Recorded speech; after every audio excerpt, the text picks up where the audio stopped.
Bonjour. Aujourd'hui, je voudrais vous parler d'un sujet qui mélange l'histoire et puis, quelque part, nos vies à nous. Et pour commencer, je souhaiterais lire très rapidement le verset fondateur de cette prédication. C'est dans Actes 18, au verset 24. Un juif nommé Apollos, originaire d'Alexandrie, homme éloquent et versé dans les Écritures, vint à Éphèse. Il était instruit dans la voie du Seigneur et fervent d'esprit, il annonçait et enseignait avec exactitude ce qui concerne Jésus, bien qu'il ne connaisse que le baptême de Jean. Il se mit à parler librement dans la synagogue. Aquilas et Priscille, l'ayant entendu, le prirent avec eux et lui exposèrent plus exactement la voie de Dieu.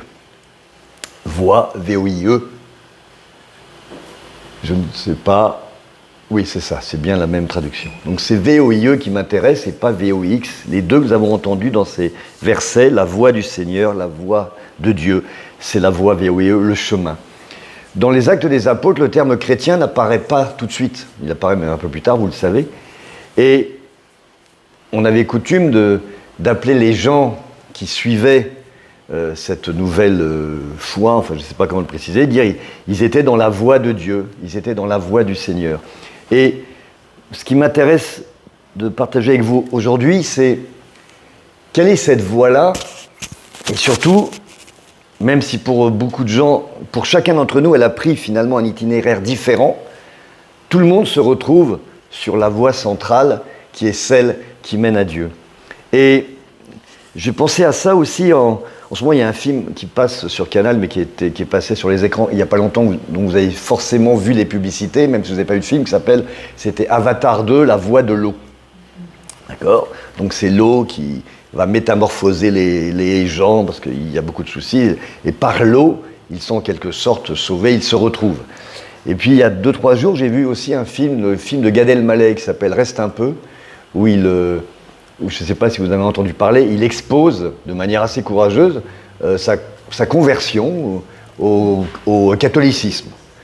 Alors c'est pas du tout un film comme on a tendance à attendre de lui, et lui c'est un juif d'une famille très pratiquante, de Casablanca, et tout petit, il est fasciné par la Vierge Marie. Alors on ne va pas ergoter sur le biais dans lequel il rentre dans le catholicisme, c'est vraiment via la Vierge Marie, mais le problème n'est pas là. Toujours est-il qu'il est confronté au message de Jésus. Et tout ce film raconte les graves contradictions qu'il a vis-à-vis de sa propre famille et les oppositions qu'il rencontre pour dire je suis vraiment attiré par cette foi-là.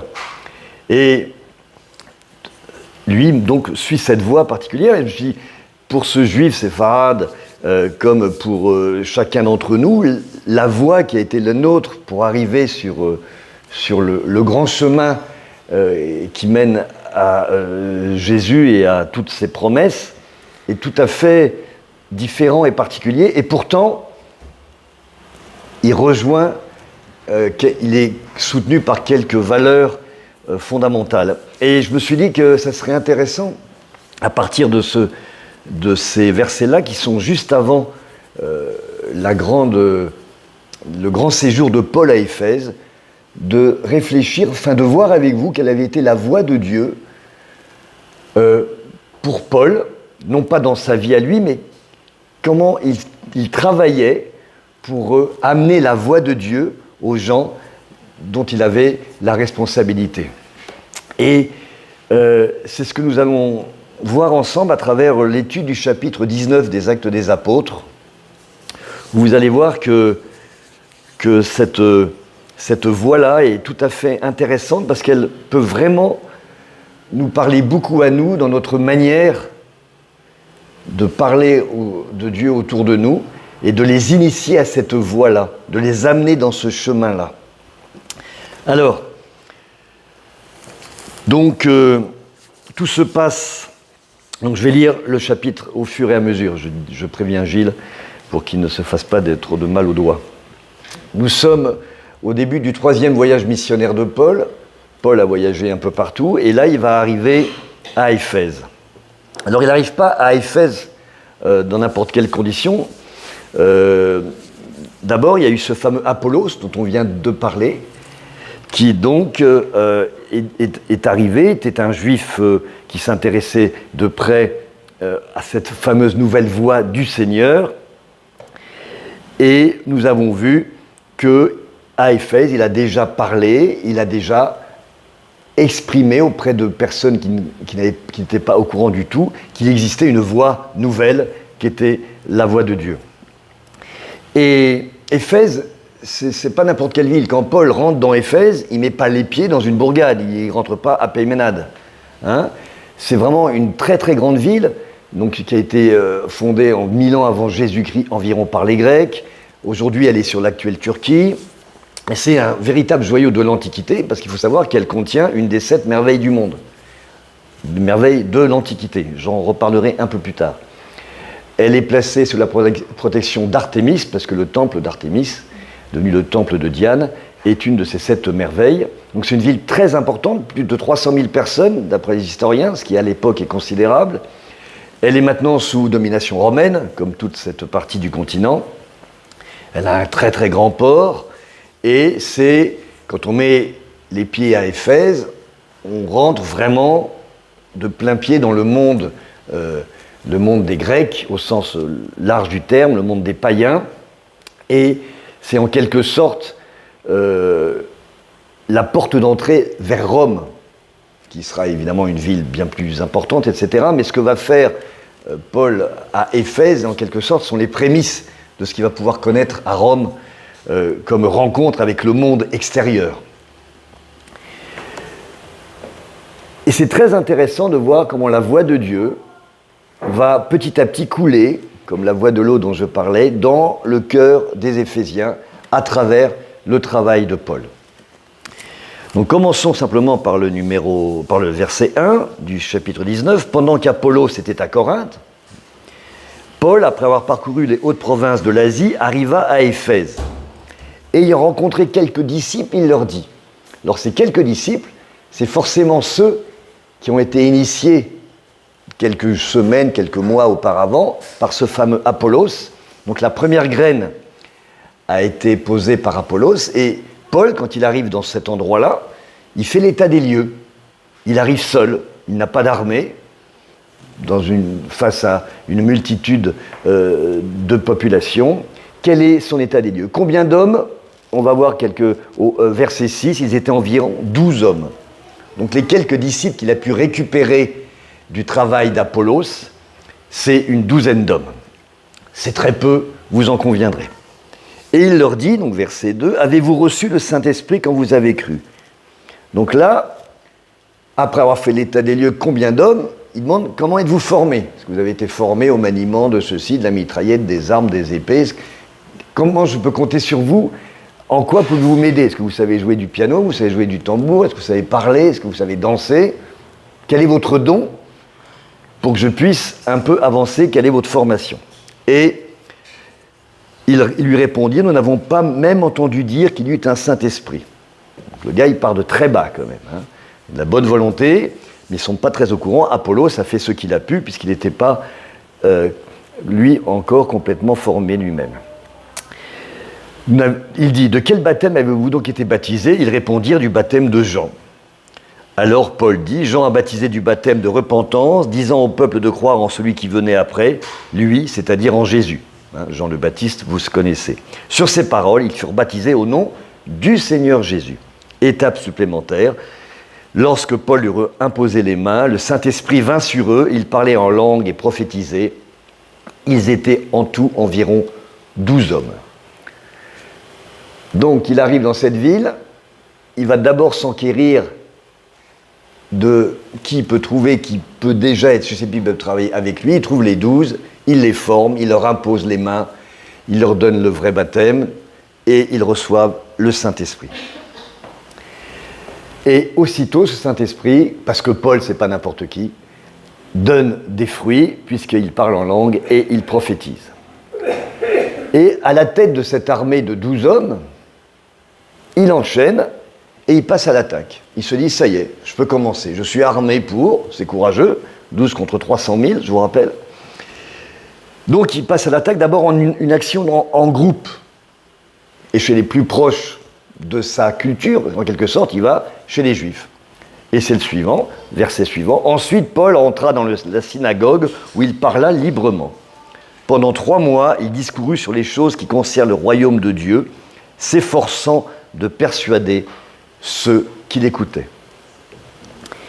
Il glisse la parole, il verse l'eau pour qu'elle ruisselle, qu'elle s'immisce dans l'esprit de ces Juifs qui sont les plus à même de comprendre ce qu'il raconte, et lui-même étant passé par cette phase de refus de Jésus en tant que Juif, pense pouvoir les persuader. Mais verset 9, « Comme quelques-uns restaient endurcis et incrédules, décriant devant la multitude la voix du Seigneur, il se retira d'eux. » C'est intéressant, c'est vraiment l'image de cette voix de l'eau qui passe, et quand il dit « il se retira d'eux », comme s'il retirait l'eau, qu'il avait commencé, l'eau de l'esprit, l'eau de la parole, ils ne la reçoivent pas. Au lieu de la laisser croupir, il la retire, et que décide-t-il ? Il se retira d'eux. Bon. Toujours pareil, en toute proportion gardée évidemment, à un moment on va donner notre eau de Dieu, notre voix, on va la faire passer, mais là ça a quand même duré 3 mois. Si on voit que ça ne marche pas, que ça ne fonctionne pas, que tout le monde contre, que vraiment les gens restent endurcis, incrédules, retirons l'eau, retirons-nous, parce que c'est une eau qui ne va pas donner de la vie, mais qui va croupir. Et que fait-il à ce moment-là ? Puisque l'action en groupe ne marche pas, il va faire des actions de commando. Il va disperser ses troupes. Il se retira d'eux, sépara les disciples.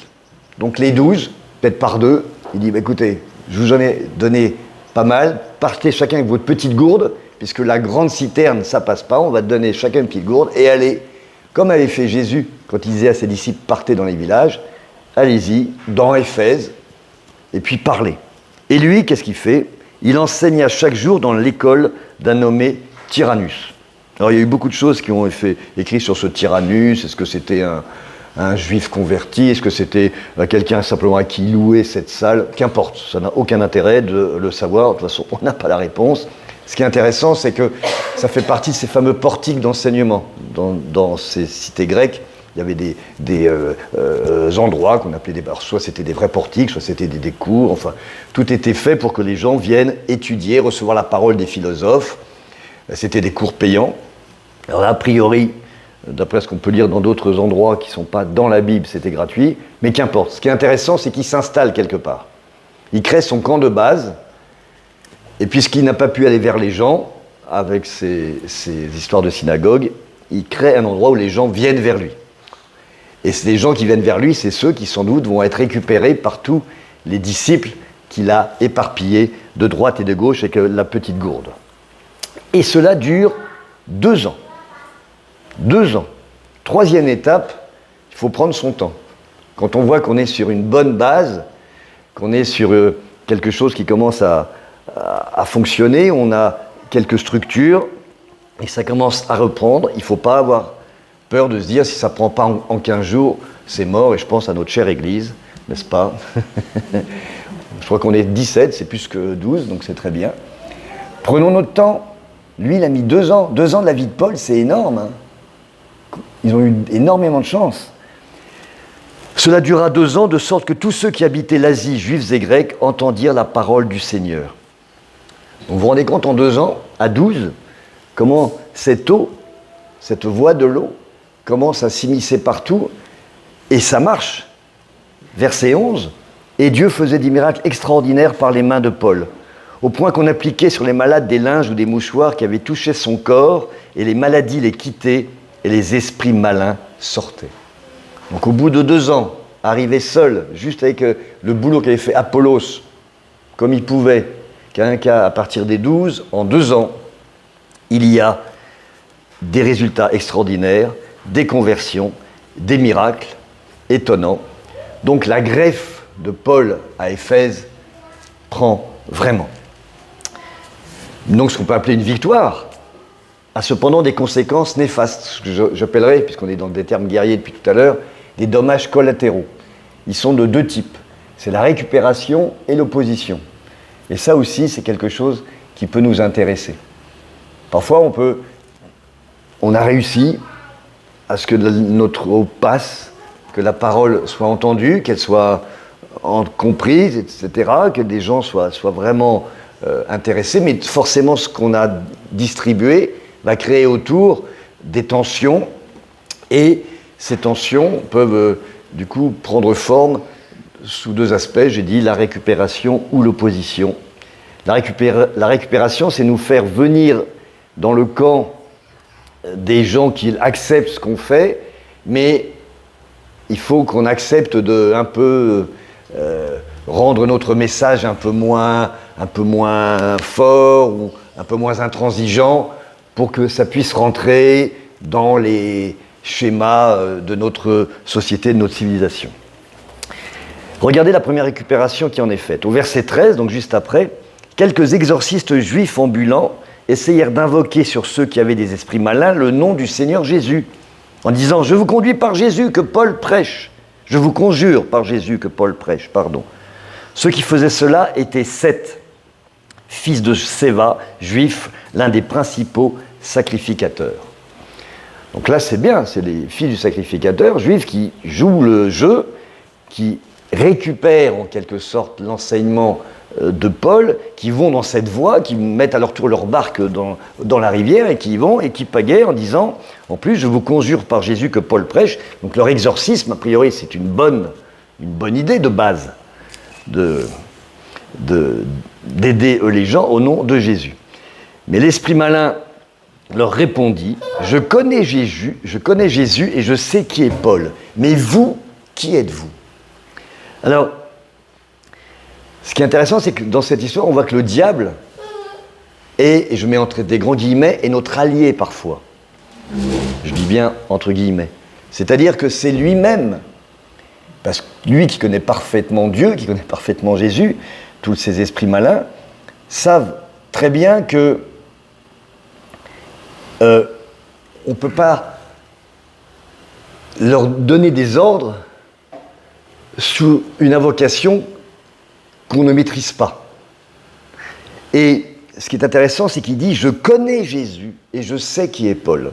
Et là, dans les termes grecs, entre connaître et sait, c'est pas pareil. Quand je connais Jésus, c'est-à-dire qu'eux savent vraiment qui il est profondément, totalement, globalement. Et je sais qui est Paul, alors en français, je le connais, mais bon, c'est pas du tout la même puissance de connaissance. Et il dit cette question, l'esprit malin, mais vous, qui êtes-vous ? Et ça nous rappelle cette question qui nous sera sans doute posée lorsque nous serons le jour du jugement. Mais toi, qui es-tu ? Mais vous, qui êtes-vous ? Et nous, on sera déclarés fils de Dieu, sous la protection du sang de Jésus. Et nous ne serons ni nus ni blessés à ce moment-là. Nous serons vêtus de la protection de Jésus et nous serons avec lui. Regardez ce qui est dit plus tard. L'homme dans lequel était l'esprit malin s'élança sur eux, se rendit maître de 2 d'entre eux et les maltraita de telle sorte qu'ils s'enfuirent de cette maison, nus et blessés. Cette récupération qui consiste à prendre ce que nous, on a laissé transparaître comme message, cette eau qu'on a versée, il suffit d'une goutte de vinaigre ou de je ne sais quoi pour la rendre amère ou pour la rendre pas du tout bénéfique pour le corps humain. Et à ce moment-là, on se met directement sous le joug de toutes les forces maléfiques qui peuvent nous rendre très vite nus, blessés. Alors que Jésus, ce qu'il veut, si on suit sa voie, c'est qu'on soit protégé, on ne soit pas blessé et on soit habillé. Ces mauvaises intentions vont paradoxalement amplifier les résultats de Paul à Éphèse. Parce qu'il faut quand même imaginer cette scène. Il y a des juifs connus qui font un exorcisme, ils ressortent d'une maison en hurlant, nus, blessés, ça a dû faire quand même beaucoup de bruit. Et au verset 17, « Cela fut connu de tous les juifs et de tous les grecs qui demeuraient à Éphèse, et la crainte s'empara de tous, et le nom du Seigneur Jésus était glorifié. Plusieurs de ceux qui avaient cru venaient confesser et déclarer ce qu'ils avaient fait. Et un certain nombre de ceux qui avaient exercé les arts magiques, ayant apporté leurs livres, les brûlèrent devant tout le monde. On en estima la valeur à 50 000 pièces d'argent. C'est ainsi que la parole du Seigneur croissait en puissance et en force. » Ce qui est intéressant, c'est que cette récupération ratée, en fait, n'a fait que décupler la puissance du message. L'eau, qui au début, il est dû venir avec un petit ruisseau, un petit rue, manifestement à Éphèse, quand on lit ce texte, on voit que c'est devenu un fleuve incroyable et qui charrie avec lui des dizaines, des milliers, des centaines, je ne sais pas, mais beaucoup de gens qui passent du côté de Jésus. La parole du Seigneur croissait en puissance et en force. Et ce qui est intéressant, c'est tous les livres qui ont été brûlés, quand même 50 000 pièces d'argent. C'est une somme, et ça me fait penser à l'histoire, vous savez, quand il y a une pécheresse au pied de Jésus qui lave les cheveux avec le parfum, on dit on aurait pu vendre ce parfum, donner l'argent aux pauvres. Il dit attendez, l'important c'est le geste, c'est le symbole. Et bien là c'est pareil, on aurait pu garder ces livres, les vendre à d'autres, récupérer 50 000 et distribuer. Sauf que les livres qu'on aurait vendus, c'était des livres qui contenaient les mauvaises indications, qui contenaient les petites gouttes qui allaient polluer l'eau. Donc dans ces cas-là, il faut savoir les brûler, les chasser, les enlever, les retirer pour vraiment se libérer et qu'il n'y ait plus de barrage sur cette voie. Et c'est chacun dans sa vie, à un moment ou l'autre, des choses qui obstruent la voie d'eau. Des petits barrages, chacun, le moi en premier. Et souvent, on a tendance à prendre ce qui obstrue, ces bouchons, ces feuilles, ces branches, et puis on les enlève. Là, il y a une semaine ou 15 jours, je faisais un spectacle sur le canal de la Siagne. J'expliquais comment le canal est... Et il y a régulièrement des gens qui viennent pour enlever tout ce qui tombe dans le canal pour que le canal reste complètement libre. Et ils le mettent sur le côté, ce qui est idiot, parce qu'il suffit qu'un gamin arrive ou un chien, il reprend le morceau de bois, il en met dedans. Donc il y a des moments où il faut savoir brûler ce qui nous retient, brûler ce qui nous obstrue, brûler ce qui empêche que l'eau circule complètement entre nous et Jésus. Et brûler, ça peut être au sens propre, mais aussi au sens figuré. Ne pas prendre de demi-mesure. Eux ne prirent pas de demi-mesure. Et le résultat est merveilleux. La parole du Seigneur croissait en puissance et en force. Et au verset suivant, Paul, pour lui, il a terminé son boulot. Ça a mis 2 ans et demi, 3 ans, on verra plus tard tel que c'est marqué, mais enfin, beaucoup de temps. Après que ces choses se furent passées, Paul forma le projet d'aller à Jérusalem, en traversant la Macédoine et l'Achaïe. Quand j'y serai allé, se disait-il, il faut aussi que je voie Rome. Il envoya en Macédoine 2 de ses aides, Timothée et Éraste, et il resta lui-même quelque temps encore en Asie.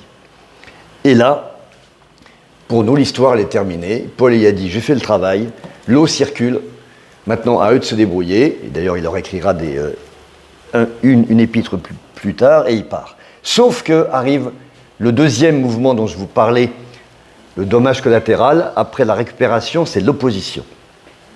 Et là, c'est beaucoup plus violent. Et c'est toute la fin du chapitre. Alors, juste pour se remettre dans le cadre, je vous ai parlé tout à l'heure que Éphèse contenait une des 7 merveilles de l'Antiquité. C'était ce fameux temple à la princesse Artémis. Alors, princesse Artémis, c'est la princesse c'est la déesse de la nature, de la chasse et des femmes qui accouchent, enfin de tous les cycles des femmes, de la naissance à la puberté jusqu'à la mort. Donc, c'était énorme parce que les femmes, c'est la moitié de la population. Donc Artémis qui est devenue Diane, une fois que les Romains sont venus, ça faisait venir énormément de monde, puisque toutes les femmes païennes venaient au pied de cette déesse pour l'amélioration de leur propre vie. Et petit détail, je vais vous lire deux petites choses qui ont été écrites par des contemporains sur le prestige de ce temple-là. Ça expliquera mieux ce qui se passe ensuite. Au IIe siècle avant Jésus-Christ, le poète Antipatros de Sidon, « J'ai posé les yeux sur le rempart de la vaste Babylone surmontée d'une route pour les chars, sur la statue du Zeus de l'Alphée à l'Olympie, sur les jardins suspendus de Babylone, sur le colosse du soleil à Rhodes, sur l'énorme travail des hautes pyramides à Gizeh en Égypte, sur le vaste tombeau de Mosol à Halicarnasse, mais quand je vois la maison d'Artémis s'élevant jusqu'aux nues, ces autres merveilles perdent leur éclat et je dis, vois, hormis l'Olympe, jamais le soleil ne vit de si grandes choses. » Donc, on est vraiment là, devant un monument qui est la Tour Eiffel fois 1000, parce que ce monument, en plus, aux yeux de beaucoup de gens, un pouvoir salvateur énorme. Et c'est là qu'arrive le verset 23. Il survint à cette époque un grand trouble au sujet de la voix du Seigneur. Et vous voyez que le terme voix du Seigneur, voix de Dieu revient. Toujours cette eau qui va partout et qui est inarrêtable. Un nommé Démétrius, orfèvre, fabriquait en argent des temples de Diane et procurait à ses ouvriers un gain considérable. Il les rassembla avec ceux du même métier et dit « Ô homme, vous savez que notre bien-être dépend de cette industrie. Vous voyez et entendez que non seulement à Éphèse, mais dans presque toute l'Asie, ce Paul a persuadé et détourné une foule de gens en disant que les dieux faits de main d'homme ne sont pas des dieux. » Ce sont ses ennemis lui-même qui montrent que Paul il a réussi son boulot. Parce qu'il n'a pas besoin de le proclamer lui. Ce sont eux qui disent que dans presque toute l'Asie, ce Paul a persuadé et détourné une foule de gens en disant que les dieux faits de main d'homme ne sont pas des dieux. Et, verset 27, le danger qui en résulte, ce n'est pas seulement que notre industrie ne tombe en discrédit, et là, le gars est super hypocrite, parce que les gars qui vendent des tours Eiffel au pied de la tour Eiffel, si on leur supprime la tour Eiffel, ils ne vendent plus rien. Donc ils sont morts. Donc lui, il défend simplement son business. Mais comme il sait bien que ça ne suffit pas, et ça c'est très typique de notre époque aussi, trouver à des raisons très mercantiles une grande symbolique qui soit politique, écologique, idéaliste, on peut trouver ce qu'on veut, il va rajouter « C'est encore que le temps de la grande déesse Diane ne soit tenu pour rien, et même que la majesté de celle qui est révérée dans toute l'Asie et dans le monde entier ne soit réduite au néant. » Et ces paroles les ayant remplies de colère, il se mit à crier « Grande est la Diane des Éphésiens ». Donc là, sur un prétexte purement économique, ça y est, la guerre est déclarée contre Paul, qui est en train, au bout de 2 ans de boulot, juste avec des petites gouttes d'eau qu'il a fait passer partout, est en train de saper tout un pan de l'économie d'Éphèse, et même de saper ce qui fait la réputation de cette ville qui est son temple. Il commence à crier dans tous les sens, et ça va aller beaucoup plus loin. Toute la ville, je vous rappelle que Paul voulait partir. C'est au moment où il part, il a fait ses valises, il disait au revoir. Non, et à ce moment-là, il y a cette révolution qui attaque, qui se met en place.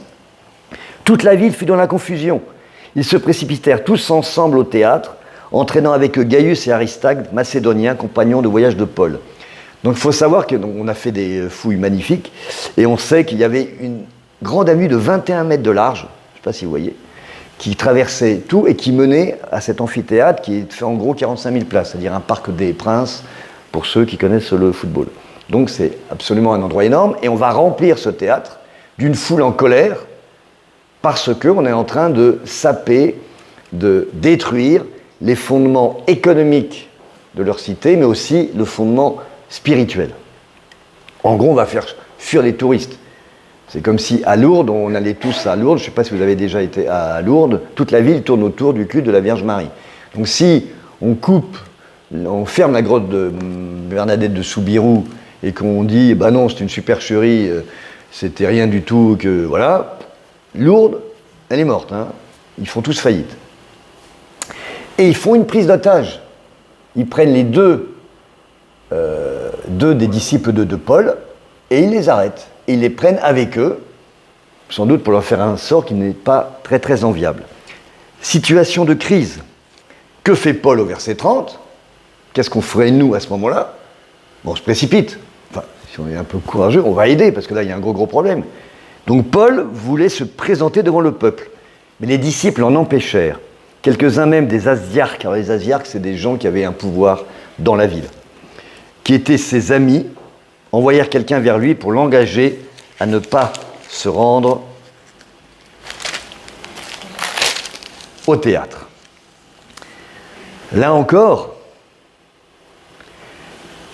le plan de Dieu, la voie de Dieu parfois, c'est de ne pas aller au combat, c'est de ne pas aller au clash. Comme on s'est retiré de la synagogue, parfois, notre premier réflexe c'est « je vais là ». Non, tu n'y vas pas, tu laisses faire. C'est pas ton boulot. Et il faut savoir aussi, sans se sentir lâche ou faible, ne pas suivre notre premier instinct qui, a priori, vu d'extérieur, a l'air d'être le meilleur, la meilleure façon de réagir.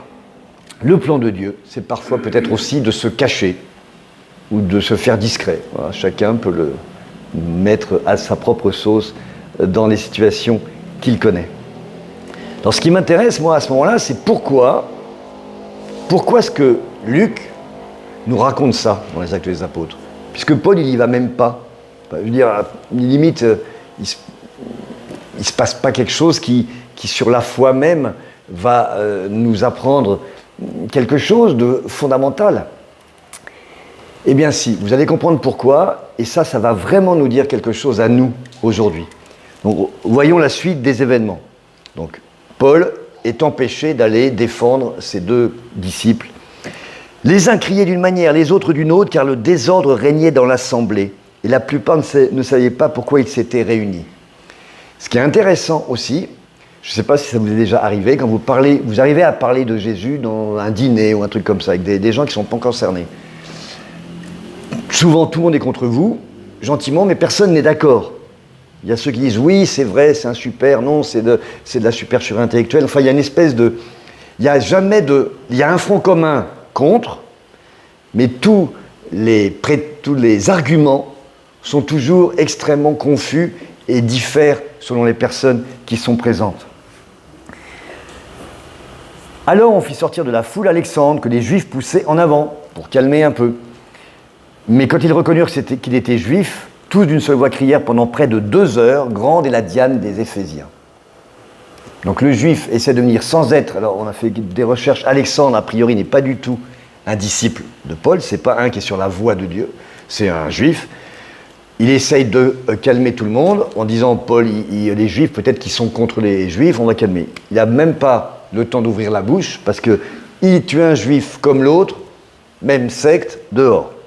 Et pendant 2 heures, ils n'ont que ça à faire, grande est la diane des Éphésiens. C'est-à-dire que quand on n'a pas d'argument, on va crier une espèce de mantra régulièrement, en espérant que le fait de le répéter, de le crier très fort, va changer la face des choses et la vérité. Cependant, le secrétaire, ayant apaisé la foule, dit... Donc le secrétaire, c'est quelqu'un qui a un grand poste, il arrive, parce qu'il faut savoir que si les Romains sont au courant qu'il y a ce truc-là, ils peuvent venir avec leur légion et dire, c'est quoi cette révolte qui se met en place? C'est quand même 45 000 personnes qui ne sont pas contents. Homme éphésien, quel est celui qui ignore que la ville d'Éphèse est la gardienne du temple de la grande Diane et de son simulacre tombé du ciel? Cela étant incontestable, vous devez vous calmer et ne rien faire avec précipitation. Car vous avez amené ces hommes qui ne sont coupables ni de sacrilège ni de blasphème envers notre déesse. Et c'est pour ça que cette histoire nous est racontée, à ce moment-là. Parce que la prédication de Paul, pendant ces 2 ans et de ses disciples, n'a jamais été ni sacrilège ni blasphème. Quand nous évangélisons, nous ne faisons pas de prosélytisme. C'est-à-dire nous parlons pour Jésus, mais pas contre quelqu'un. Pas contre Bouddha, pas contre Mahomet, pas contre l'athéisme, pas contre l'argent. Non, nous parlons pour. Et ce n'est pas à nous, et c'est vraiment ce que dit, et c'est le secrétaire qui le dit, donc quelqu'un qui n'est pas converti, dit on ne peut rien reprocher à ces hommes-là. Que vous ne soyez pas d'accord avec ce qu'ils racontent, que ça vous gêne, d'accord, mais à aucun moment il n'a attaqué ce que vous êtes. Il n'a jamais dit détruisez cette chose-là, rien. Il a dit moi je vous amène cette eau-là, ce Jésus qui sauve et qui dit ça. Après, c'est vous qui le contestez et qui pensez que ça détruit votre culte de Diane. Mais lui ne l'a jamais détruit. Il s'est détruit tout seul. Si ce que nous apportons comme preuve de notre foi, c'est toujours quelque chose de positif. Ça ne peut pas être quelque chose de négatif face à la croyance de la personne qui est en face. Et il termine. Si donc Démétrius et ses ouvriers ont à se plaindre de quelqu'un, il y a des jours d'audience et des proconsuls qui s'appellent en justice les uns les autres. Et si vous avez en vue d'autres objets, ils se régleront dans une assemblée légale. Nous risquons en effet d'être accusés de sédition pour ce qui s'est passé aujourd'hui, puisqu'il n'existe aucun motif qui nous permette de justifier cet attroupement. Après ces paroles, il congédia l'assemblée. Donc, Dieu, il refuse d'envoyer Paul au combat, parce que le combat, il s'est arrêté tout seul, faute de combattants, par le biais de quelqu'un d'autre, qui n'était pas dans la voie de Dieu, mais qui de lui-même a reconnu que rien n'était attaquable. Et ça, pour nous, c'est une véritable leçon de comment aborder notre rapport avec les non-chrétiens. Et ensuite, lorsque le tumulte eut cessé, Paul réunit les disciples et après les avoir exhortés, prit congé d'eux et partit pour aller en Macédoine. Ça y est, l'eau elle est complètement passée à Éphèse, il a vraiment fait son travail, après aux autres d'entretenir le canal, d'entretenir ce qu'il faut. Il est passé par toutes les étapes, de tout petit à très très grand, de la récupération à la contestation, mais l'eau est passée. Et l'eau est passée d'une manière très calme, avec du temps, de la patience et du respect de ce que croyaient les autres. Toujours positif, jamais négatif. Et pour conclure, je voudrais juste vous dire que l'histoire n'est pas finie avec Éphèse. Des mois plus tard, en gros ça va vers 6, 8, 10 mois, mais enfin c'est quand même bien longtemps, on est à Acte 20, Paul a fait d'autres trajets, il a fini son 3e voyage missionnaire et il convoque les anciens d'Éphèse à Milet. Milet c'est à 80 km. Donc Éphèse, il y a Paul, et les gars, il y a Paul qui veut vous voir. Donc les anciens d'Éphèse qu'il avait mis en place, je ne vais pas tout revenir, donc les gens y viennent, quand même une trotte, et là, j'aimerais qu'on termine par la lecture de ce texte qui est absolument admirable. Paul sait qu'il ne les reverra pas, il les a fait venir eux, parce qu'il sait bien qu'à Éphèse, il s'est passé quelque chose d'important, que dans cette grande ville, il y a un peu les prémices de ce que va être finalement l'implantation du christianisme jusqu'à nos jours. Par quelle méthode, par quels moyens, et quels sont les pièges à éviter. Il va leur livrer son itinéraire à lui, sa voie à lui qui l'attend, et la voie qui attend les gens d'Éphèse. Et ces deux voies qui sont très différentes, sont toutes les deux des affluents qui vont rentrer, je ne sais jamais si c'est des affluents ou des confluents, je n'ai jamais compris. Mais bon, vous avez compris, les deux petites rivières qui vont rentrer dans le grand fleuve de la voix de Dieu. Donc j'aimerais qu'on le lise ensemble. C'est un texte très très émouvant. Ça me fait penser à ce que tu disais en prologue quand tu as lu cette salutation, vous tous, bien, etc. Ben là, c'est une salutation, mais de départ. Donc, chapitre 20, verset 17. Cependant, de Milet, Paul envoya chercher à Éphèse les anciens de l'Église. Lorsqu'ils furent arrivés vers lui, il leur dit : « Vous savez de quelle manière, depuis le premier jour où je suis entré en Asie, je me suis sans cesse conduit avec vous, servant le Seigneur en toute humilité, avec larmes, au milieu des épreuves que me suscitaient les embûches des Juifs. » Il parle de sa voix à lui, là. « Vous savez que je n'ai rien caché de ce qui vous était utile, et que je n'ai pas craint de vous prêcher, de vous enseigner publiquement et dans les maisons, annonçant aux Juifs et aux Grecs la repentance envers Dieu et la foi en notre Seigneur Jésus-Christ. » Repentance envers Dieu, premier baptême. Notre foi en notre Seigneur Jésus-Christ, deuxième baptême. Et maintenant, voici, lié par l'Esprit, je vais à Jérusalem, ne sachant pas ce qui m'y arrivera. Sa voix à lui, il ne la connaît pas totalement. Seulement de ville en ville, l'Esprit Saint m'avertit que des liens et des tribulations m'attendent. Mais je ne fais pour moi-même aucun cas de ma vie comme si elle m'était précieuse, pourvu que j'accomplisse ma course avec joie et le ministère que j'ai reçu du Seigneur Jésus, d'annoncer la bonne nouvelle de la grâce de Dieu. Et maintenant, voici, je sais que vous ne verrez plus mon visage, vous tous au milieu desquels j'ai passé en prêchant le royaume de Dieu. 3 ans. C'est pourquoi je vous déclare aujourd'hui que je suis pur du sang de vous tous, car je vous ai annoncé tout le conseil de Dieu, sans rien en cacher. Prenez donc garde à vous-même et à tout le troupeau sur lequel le Saint-Esprit vous a établi évêque pour paître l'Église de Dieu, qu'il s'est acquise par son propre sang. Et leur voix à eux maintenant. Je sais qu'il s'introduira parmi vous après mon départ des loups cruels, qui n'épargneront pas le troupeau, et qu'il s'élèvera du milieu de vous des hommes qui enseigneront des choses pernicieuses pour entraîner les disciples après eux.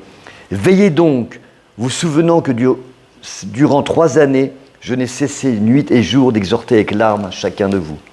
Et maintenant, je vous recommande à Dieu et à la parole de sa grâce, à celui qui peut édifier et donner l'héritage avec tous les sanctifiés. Je n'ai désiré ni l'argent, ni l'or, ni les vêtements de personne. Vous savez vous-même que ces mains ont pourvu à mes besoins et à ceux des personnes qui étaient avec moi. Je vous ai montré de toute manière que c'est en travaillant ainsi qu'il faut soutenir les faibles et se rappeler les paroles du Seigneur qui a dit lui-même « Il y a plus de bonheur à donner qu'à recevoir ». Et après avoir ainsi parlé, il se mit à genoux et il pria avec eux tous. Et tous fondirent en larmes, et se jetant au cou de Paul, il l'embrassait, affligé surtout de ce qu'il avait dit qu'il ne verrait plus son visage, et ils l'accompagnèrent jusqu'au navire. Et on termine par un départ sur le navire. Le navire, c'est sur l'eau, et l'eau, ça avance.